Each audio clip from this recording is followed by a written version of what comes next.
ഞാൻ വളരെ സന്തോഷത്തിലാണ് ആദര. കാരണം എന്റെ സ്വന്തം ജില്ലക്കാര് പത്തനംതിട്ട ജില്ലയിലോട്ട് ഞാൻ വീണ്ടും വന്നേക്കുവാണ്. മർത്തോമ സ്കൂളിന്റെ വിദ്യാർത്ഥികളാണ്. ഞാൻ കാതോലിക് കോളേജ് സ്കൂളിലായിരുന്നു ഞാൻ പഠിച്ചത്. മർത്തോമ എനിക്ക് ഏറെ പരിചയമുള്ള ഒരു സ്കൂൾ തന്നെയാണ്. അപ്പൊ വളരെ ആഘോഷം അല്ലെങ്കിൽ വളരെ സന്തോഷം എന്ന് വേണം പറയാൻ. വീണ്ടും എന്റെ ജില്ലക്കാരുമായിട്ട് ഞാൻ വീണ്ടും ഒരു നാടൻപാട്ടിൽ എത്തിയേക്കാണ്. കാളിദാസ് പറഞ്ഞ പോലെ നാടൻപാട്ട് ഞാൻ തെരഞ്ഞെടുത്തത് തന്നെ ഇതിനു വേണ്ടിയാണ്. കാരണം ഒരു വൈബിംഗ് ആണ് നാടൻപാട്ട് എന്ന് പറയുന്നത്. അപ്പൊ നമുക്ക് നേരെ നാടൻപാട്ടിൽ തന്നെ പോകാം. തുടങ്ങിയാലോ? തുടങ്ങാം.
ഇതാണ് പത്തനംതിട്ട ജില്ലയുടെ ആവേശം. കാളിദാസൻ ഈ ലൈവ് ഒന്ന് കണ്ടിരിക്കണം. കാരണം കാളിദാസൻ എന്നെ പത്തനംതിട്ട ജില്ലയെ വെച്ച് ഒരുപാട് കളിയാക്കാറുണ്ട്. പത്തനംതിട്ടയുടെ ആവേശമായിട്ട് ഞാൻ വീണ്ടും വന്നിരിക്കുകയാണ്. നാടൻപാട്ട് വളരെ ഗംഭീരമായിട്ട് ആ ഒരു പിച്ച് അല്ലെങ്കിൽ ആ ഒരു ശ്രുതി പിടിക്കുക എന്നുള്ളത് വലിയ കാര്യമാണ്. പേരെന്താണ്? കെസിയ, അനഘ, എൽന, മിത്ര, നാജിയ, ആൻമേരി, നവീന. ഒരു കൂട്ടം കുട്ടികൾ എന്ന് പറയുന്നത് മർത്തോമ സ്കൂളിന്റെ നാടൻപാട്ട് ടീം. അധ്യാപികയാണല്ലേ? കാരണം അധ്യാപികയുടെ മുഖത്ത് ഒരു സന്തോഷമുണ്ടായിരുന്നു. എന്റെ കുട്ടികൾ പാടുന്നു, ആ ഒരു സന്തോഷമുണ്ട്. എല്ലാവരും ചിരിച്ചു പാടുന്ന ഒരു ആവേശം ആദ്യം തന്നെ കൊടുക്കുന്നുണ്ട്.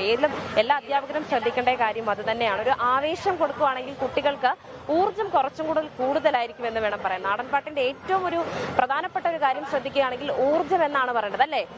അതെ അതെ. ഒരാൾ തളർന്നു പോയ ആവേശത്തിലാണ്, എല്ലാവരും നല്ല ആവേശത്തിലാണ്. നാടൻപാട്ടുകൾ കേൾക്കുമ്പോൾ തന്നെ നമ്മൾ എല്ലാവരും ഒരു നിമിഷം ആ ഒരു നാടൻപാട്ടിനോട് ചുവട് വെച്ച് പോകുന്ന ഒരു കലയാണ് നാടൻപാട്ട്. ചെറിയൊരു ഇടവേളയ്ക്ക് ശേഷം തിരിച്ചു തരാം.